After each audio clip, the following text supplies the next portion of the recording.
At alam naman natin ang Holy Communion is about the death of our Lord Jesus Christ at the cross.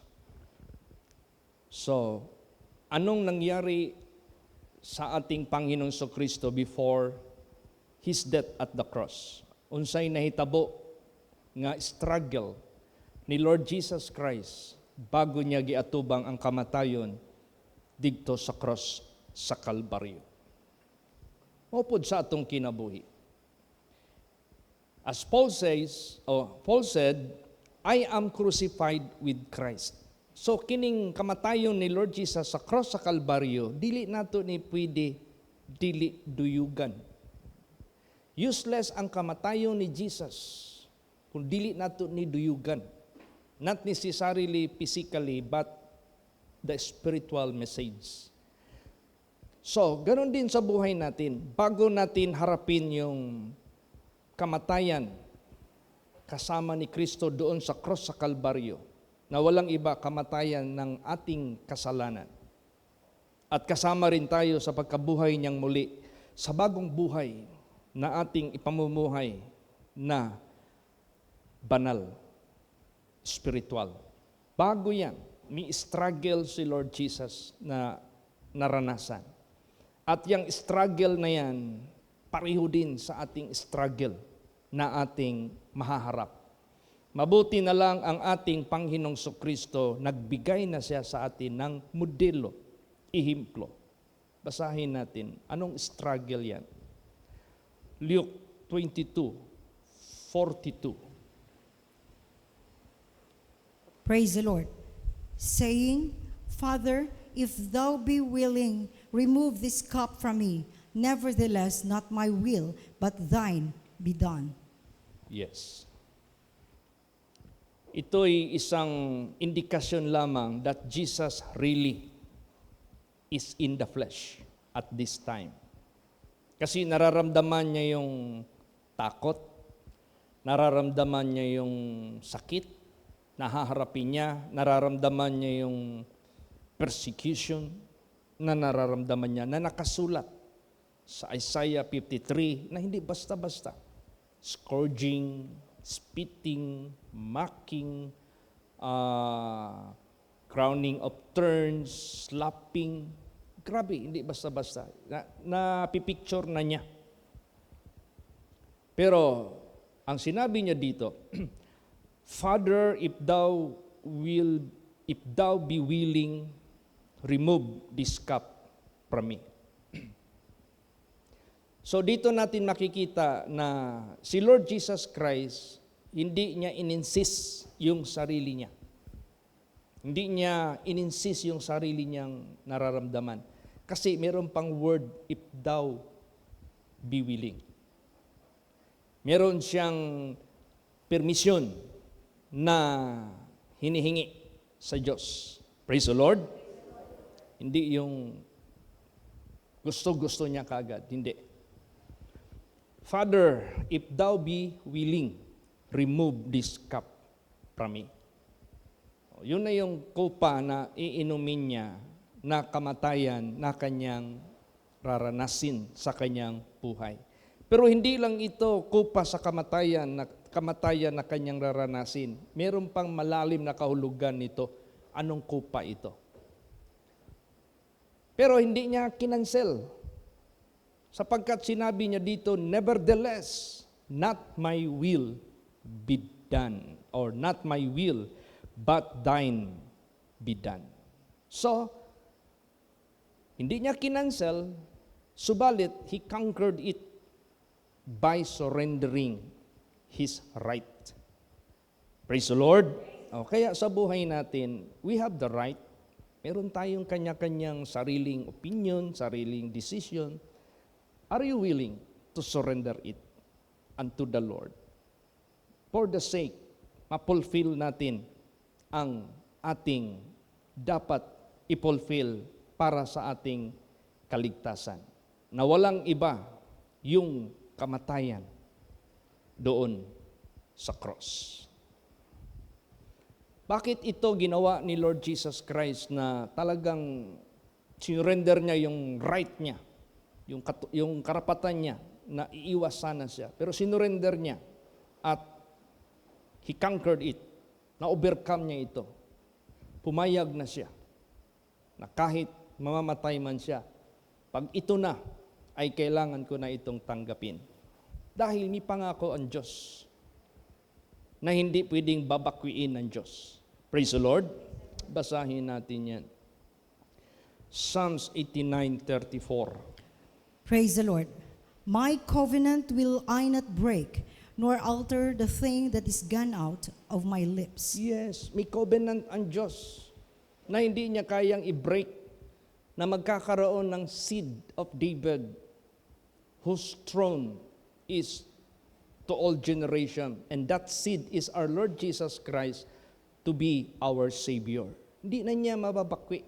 Kaya talagang hinarap niya ang nararapat na matutupad sa nakasulat sa kanya, that he must be a sacrificial lamb.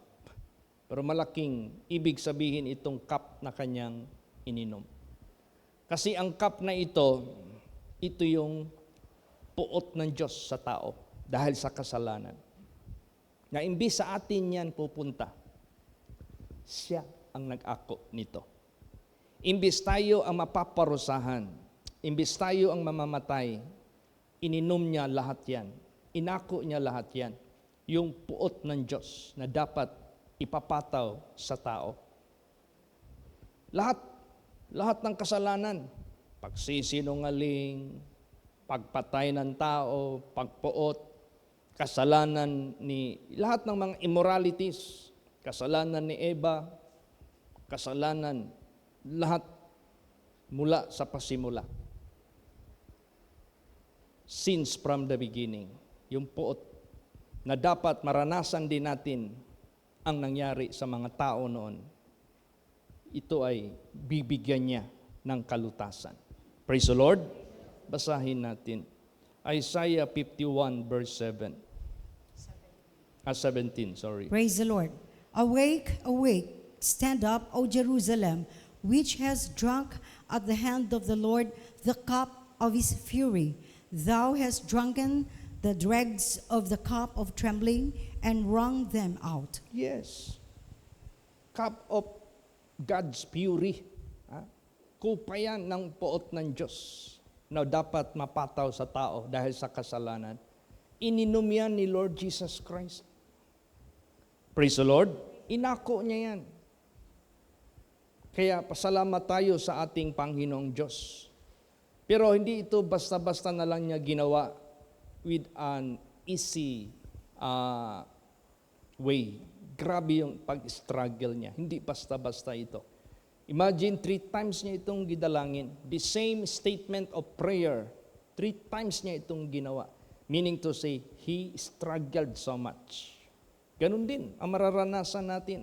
Don't stop praying until you succeed and convince to fulfill the will of God. Praise the Lord. Now this sinful flesh must be put to death, and this spiritual must be fulfilled. Yung spiritual natin ang mapopulfill. Yung sinatawag na if you walk after the Spirit, you will reap life everlasting. 3 times basahin natin. Matthew 26:44. Praise the Lord.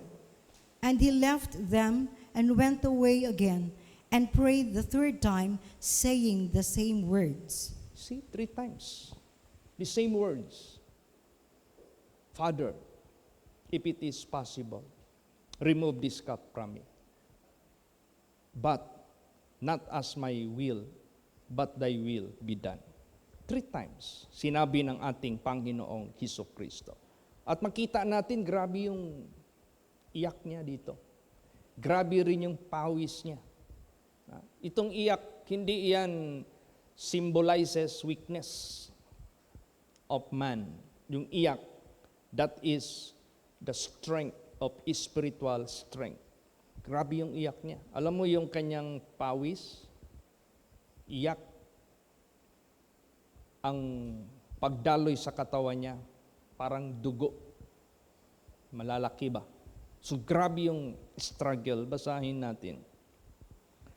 Luke 22:44. Praise the Lord. And being in an agony, he prayed more earnestly, and his sweat was as it were great drops of blood falling down to the ground. Yes, hindi basta-basta.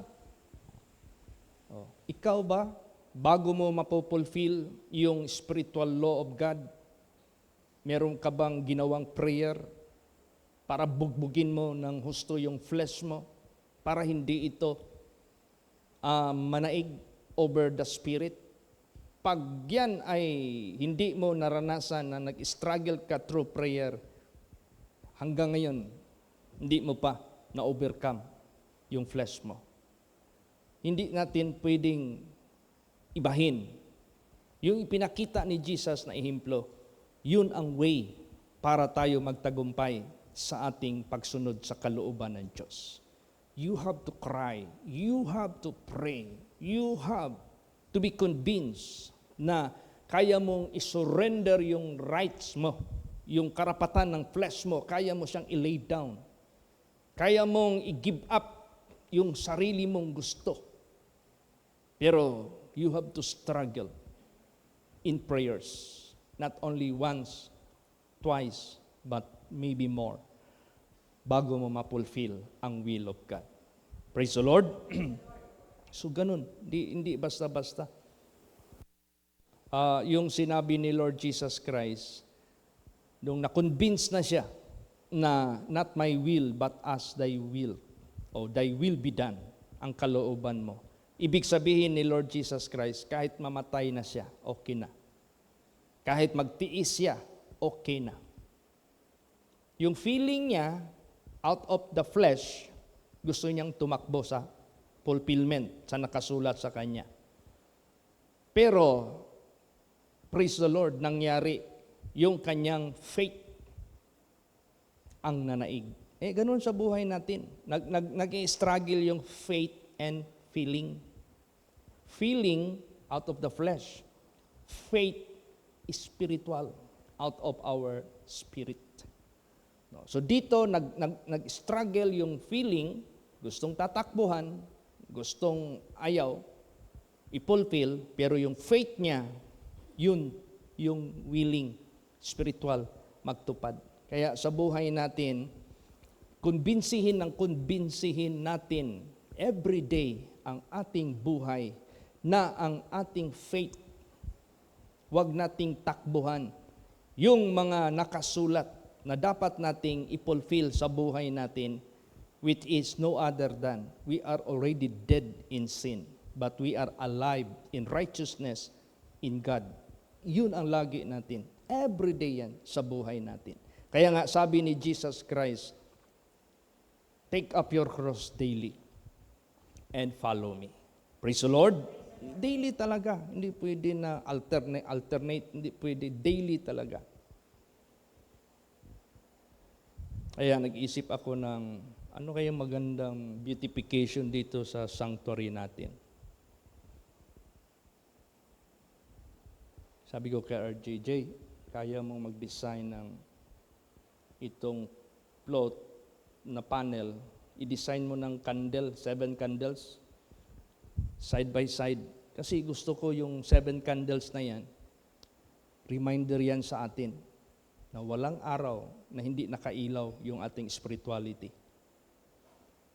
Pero sabi niya sa akin, Dad, mahirap ipurma yan. O sige, yun na lang gawin natin, ganito na lang, box na lang. Praise the Lord. Pero may naisip akong itong malaking panel dito ko na lang siguro idikit yung golden 7 candles. Praise the Lord. Bakit? Magandang reminder kasi yan sa atin eh. Ang spiritual application yan, it reminds us always, there are 7 days a week and there is none, even a single day na hindi lighted ang buhay natin. Tandaan natin yan. Every day, we resist temptation. Every day, we fulfill the will of God. Every day yan, habang nabubuhay tayo. Ito yung struggle na pinakita ni Jesus na gusto niyang iparamdam sa atin na nasa flesh. Kaya He took the form of a flesh para iparamdam sa atin what we should do in order to victor, para manaig tayo against our flesh, against our own will. Kung si Lord Jesus Christ merong tinatawag na bahala na, ang kalooban mo matupad, I will face death. Similar yan kay Esther. Naalala niyo si Queen Esther? Alam niya. Malaking percentage, patayin talaga siya. Because that is decree, that is the law. Mag-appear ka sa presensya ng hari, lalo't na dyan sa trono niya. Without his order, patay ka talaga niyan. Pero, sabi ni Esther, nevertheless, haharapin ko. And if I perish, I perish. Si Jesus Christ ganun din. Nevertheless, iinumin ko itong kupa. Your will be done. Haharapin ko ito. So ganun sa buhay din natin. We must have that kind of spirit. Praise the Lord. Yun na yung sinabi ni Jesus, if you lose yourself for my name's sake, you will find it. But if you save your life, you will lose it. I-recall lang natin yun kay Queen Esther. Esther 4:16. Praise the Lord. Go, gather together all the Jews that are present in Shushan, and fast ye for me, and neither eat nor drink 3 days, night or day. I also and my maidens will fast likewise, and so will I go in unto the king, which is not according to the law. And if I perish, I perish. Yes. Nanaig. Yung task na pinapagawa ng Diyos sa kanya to save the entire Jew sa panahon na yan. So ganoon din sa buhay natin. Hindi nyo ba alam itong ating pag-obey sa example ni Jesus Christ? You are not only saving yourself alone. You are also saving the entire family of yours. Yan ang sinabi dyan eh. Believe in the Lord Jesus Christ. Pag sinabing believe in the Lord Jesus Christ, you have to follow all the examples. Hindi kay maniwala ka lang kay Lord Jesus, that's enough. No. We are not only to believe Him, but also to suffer. Pag sinabing to suffer, you must follow His example. Hindi lang ang sarili mo nililigtas mo dyan. Yung Acts 16:31, believe in the Lord Jesus Christ, and you will be saved, and thy house. Tinan mo si Lydia na ligtas. His household was saved. Tinan mo yung prisoner guard na ligtas, and his household. So, si Jesus Christ, yung kanyang sinabi, not my will be done, but as thou wilt. Kaligtasan ng buong mundo yun. Praise the Lord. Kaya sa buhay natin, mahalaga ang direksyon na pinakita ni Jesus sa atin na atin itong sundan. Hindi lang yan sa sarili mo, pati buong pamilya mo. Hindi lang buong pamilya mo, para sa kapitbahay mo, para sa mga classmates mo, para sa mga tao saan ka man makarating sa sanglibutang ito. You will be a channel for their salvation. Kaya mahalaga ito, pinakita ni Lord Jesus Christ. So anong ginawa ni Lord Jesus? He chose the death that He must die. Pinili niya ang kamatayan na dapat niyang ikamatay. Paano niya ginawa ito? He humbled Himself. And He was willing to suffer for the sake of the gospel. Ganon din sa buhay natin. Sundin natin yan ng buong puso. Let us always look to Jesus, the author and the finisher of our faith, para magtagumpay tayo sa sanglibutang ito. Basahin natin paano niya pinili ang kamatayan. Sige, Philippians 2:8. Praise the Lord. And being found in fashion as a man, He humbled Himself and became obedient unto death, even the death of the cross. Yes, pinili niya. Sinunod niya yung nakasulat na dapat matupad sa buhay niya. para inumin niya yung kupa na yan. Yung palang kupa na yan is the wrath of God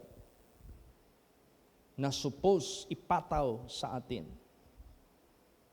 Kasi sa kanyang kamatayan, we were being redeemed. And His death is the atonement of our sins. Kapag sinabing atonement, that is giving us to neutralize the punishment. Mawala yung punishment. Pardon, kumbaga pa. So, siya yung uminom. Inako niya ang kupa na yan. And that cup turned into cup of blessing. Praise the Lord. O, di ba? Ngayong communion, may cup tayo. Anong klaseng cup yan? Cup of blessing yan. That is the cup of blessing. Kaya kung hindi yan ni Jesus pinagtiisan na inumin yung fury of God, yung curse sa tao, that will never turn into a cup of blessing. Kung hindi hinarap ni Lord Jesus Christ ang kamatayan na dapat niyang ikakamatay, wala tayong blessing, salvation sa buhay natin. The wrath of God will remain in each of us. We will be penalized because the wages of sin is death. So sa buhay natin, let us be rooted dyan kay Lord Jesus Christ. Sa buhay natin, yung faith natin, dapat yan ma-build up yan. Talaga yan, ma-strengthen talaga yan. Basahin natin, Colossians 2:7. Praise the Lord. Rooted and built up in Him and established in the faith, as you have been taught, abounding therein with thanksgiving. Yes, rooted tayo dyan sa Kanya. Built up tayo dyan sa Kanya. Established tayo sa pananampalataya natin sa ating Panginoon Diyos. Remember, this is about our faith in God. At i-apply natin yan. Gawin natin yan ng buong puso. Tingnan natin, hindi ka ba maligtas? Tingnan natin, hindi ba maligtas yung mga tao na sa paligid mo? Kasi ye are the salt of this world. Ye are the light of this world. Praise the Lord. Magiging asin tayo sa sanglibutang ito. Maging ilaw tayo sa sanglibutang ito. Itong pag-surrender ni Lord Jesus Christ sa will of God, hindi ito ibig sabihin niya na walang performance. Merong fulfillment. Bakit? Yung pag-surrender niya sa will of God, He won the war against His own flesh. Kaya sa buhay natin, we have to win the war against our flesh. In order to win the war against our flesh, it must be the surrender. Yung pag-surrender natin sa will of God. Amen? Praise the Lord. Nangyari yan. Di ba na-redeem ang buong population? Nangyari yan. Di ba? Tingnan mo what benefit we have benefited from the things that Jesus Christ have done sa buhay natin.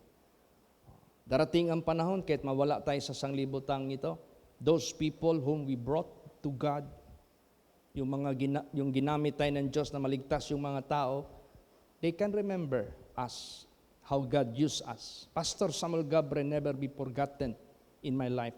Praise the Lord. Di ko na siya makalimutan sa buhay ko. Because it was He whom God used for my spiritual blessedness or salvation. Ganon din ikaw. If people cannot forget you, how much more God? The God will never forget. Hindi siya unrighteous to forget your labor of love. Kasi itong ginagawa ni Jesus, labor of love yan eh. Kaya nga for God so loved the world. Praise the Lord.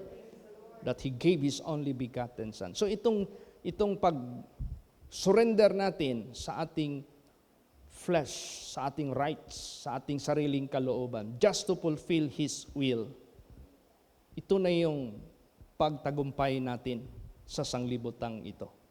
Ito na yung pag-spare natin sa kapahamakan. Ito na rin yung pagsagip natin sa mga tao para may pagkakataon din sila maligtas. Kasi domino effect yan eh. By one man's disobedience, maraming mapapahamak.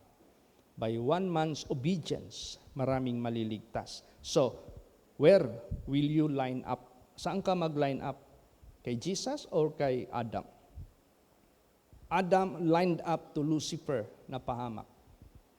Jesus lined up to the living God. And we have to line up with Jesus. Praise the Lord. Para marami pang maligtas. Marami pang isi-save ang ating Panginoong Hesus Kristo. It is not too late for every one of us. Even the least remaining time sa buhay natin that is very useful. You can be still a light. You can be still a guide. You can be still shining sa sanglibutang ito. Basta sinurrender mo yung will of your flesh. Basta in-overcome mo yung will of your flesh. So, pag na-overcome mo yung will of your flesh at nasunod mo yung will of God, how do you perform it? Basa. Romans 12 verse 1. Praise the Lord. I beseech you therefore, brethren, by the mercies of God, that you present your bodies a living sacrifice, holy, acceptable unto God, which is your reasonable service. See, makita natin dito sa verse na ito, there is no more the sinful you. Wala na yung simple you. Wala na yung pagkamakasalanan mo. Wala na yung pagka-ungodly mo. Wala na yung pagka-unrighteous mo. You are already offering your bodies a living sacrifice, holy, acceptable unto God, your reasonable service. Bakit? Na-surrender na yung flesh mo. You conquered your rights. And the will of God, yun ang nanaig sa buhay mo. So, mag-o-offer ka na lang sa buhay mo daily by the mercies of God that you are presenting yourself, your bodies, a living sacrifice, holy, acceptable unto God, which is your reasonable service. Tapos kung sundan mo pa yung verse, that is what we have to avoid. Be not conformed to this world. You cannot do that mix together. Be not conformed to this world. You cannot have a form of godliness, but you are denying the power thereof. What is the power thereof? Pag i-mix mo yung worldliness and holiness, you are denying the power of God. You have the form of godliness because the way you speak, the way you utter, the way you declare you are born again, you are Christian. But pag i-mix mo yung worldliness, you are denying the power of God. What is the power of God, therefore? The power of God who changed your life from worldliness to holiness, from sinfulness to righteousness. That is the power of God. Praise the Lord. Pero kung i-mix mo pa yan sa buhay mo, you are just professing that you know God, but in works you deny Him. You deny the power of God. Kasi, yung power of God na nag-alis sa worldliness, sa unrighteousness, sa unholiness, sa self-righteousness, taglay mo pa rin. So the power of God is being denied sa buhay mo. It is not being upholded. Kailangan i-uphold mo yan. If you are already offering is as a living sacrifice, holy, acceptable unto God, which is your reasonable service, at the same time, you should not be conformed to this world. But you must be transformed by the renewing of your mind that you may do what is good, what is acceptable, and perfect will of God. Hindi ka na pwede gagawa that is bad. Hindi ka na pwede gagawa pa ng unacceptable sa Diyos. Hindi ka na pwede still gagawa which is not belong to the will of God. Kaya yung example ni Lord Jesus Christ na pinakita, He struggled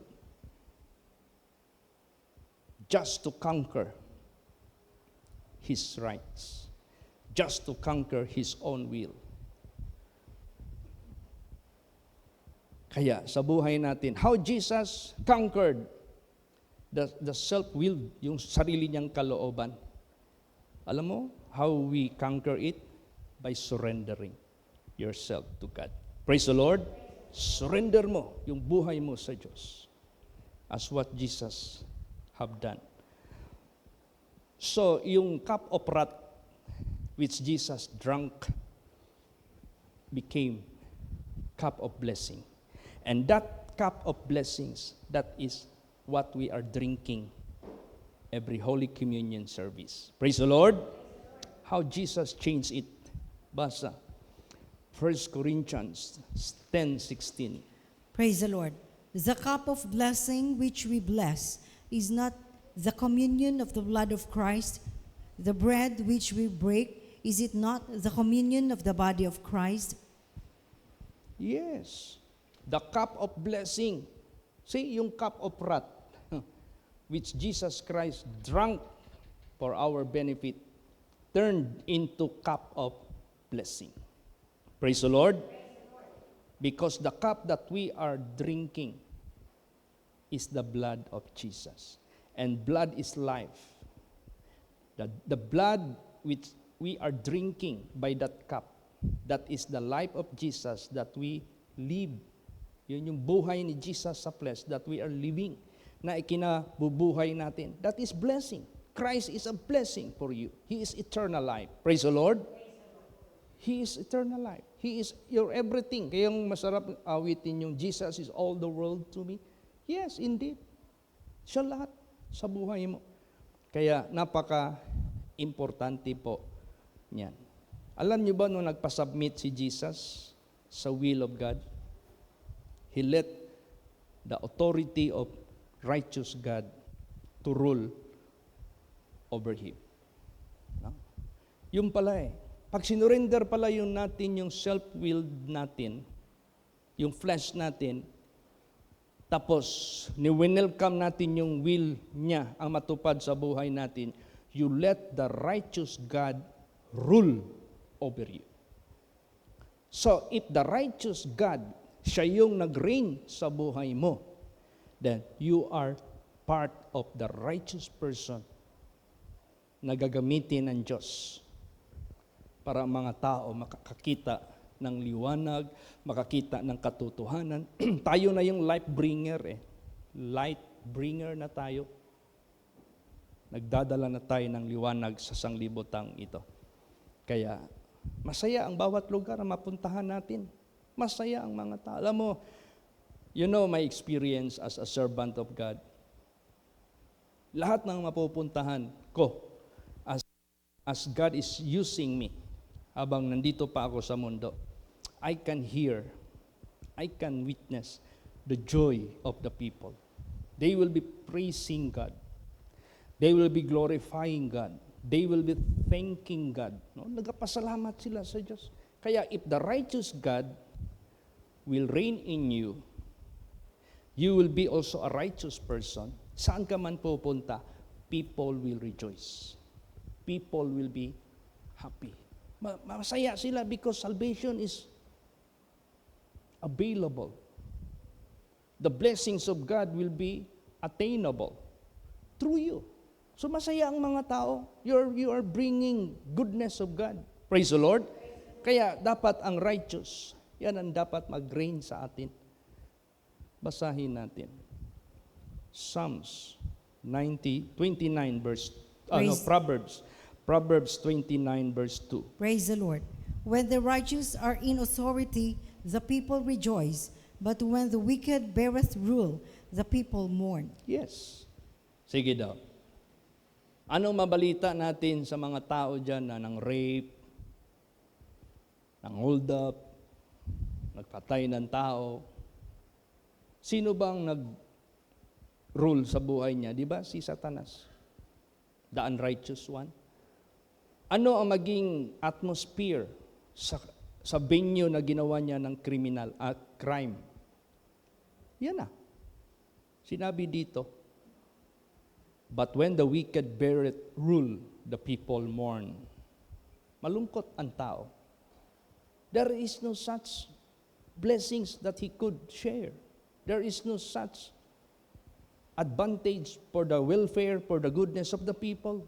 Negative lahat yan. Tingnan mo, anong dinulot ni Lucifer sa 1/3 of angels? Huwag mong sabihin blessedness. Reserved na sila sa impyerno. How can they escape?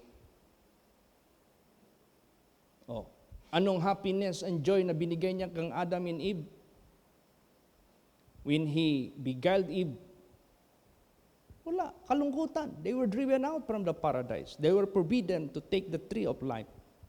Lahat ng advantages na dapat nilang ma-avail sa Diyos, bura lahat yan. Kaya sa buhay natin, importante yung buhay natin, let us line up with Jesus. Praise the Lord. Yung communion na ating panapartake, hindi yan magaan na responsibility. Hindi yan magaan na impact sa buhay natin. Imagine you are drinking the cup with the blood of Jesus. You are taking to eat the body of Jesus Christ. Hindi yan basta-basta. What influence Jesus made to the people of the world, to us, the same influence you're going to give to others. Malaking impact yan sa buhay natin. Amen?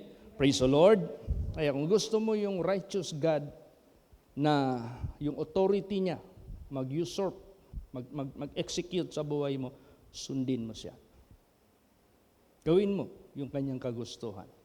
I-surrender mo yung iyong self-will. Yung kalooban mo, yung rights mo, surrender mo yan. Sabihin mo kay Jesus, not my will. Admit and say, Lord, not my will. I will lay down my own will. Let your will be done. Let your will be fulfilled. Let your will be followed. Let your will be upholded in my life. But he struggled so much. The same with us. You cannot do that without much prayer. Praise the Lord. So, ano ang ginawa ni Lord Jesus? After he prayed, then he surrendered his own flesh. Then he let God rule in his life to fulfill his will. Basa last verse. Hebrews 5:8. Praise the Lord. Though he were a son, yet learned he obedience by the things which he suffered. Yes, though he were a son, capital S, yet he learned he obedience by the things which he suffered. Same with us. If we are considering ourselves sons and daughters of God, we have to learn to be obedient by those things that we have to suffer. Willing tayo. Praise the Lord. Willing tayo mag-suffer together with Him. Kaya salamat tayo kay Lord Jesus Christ.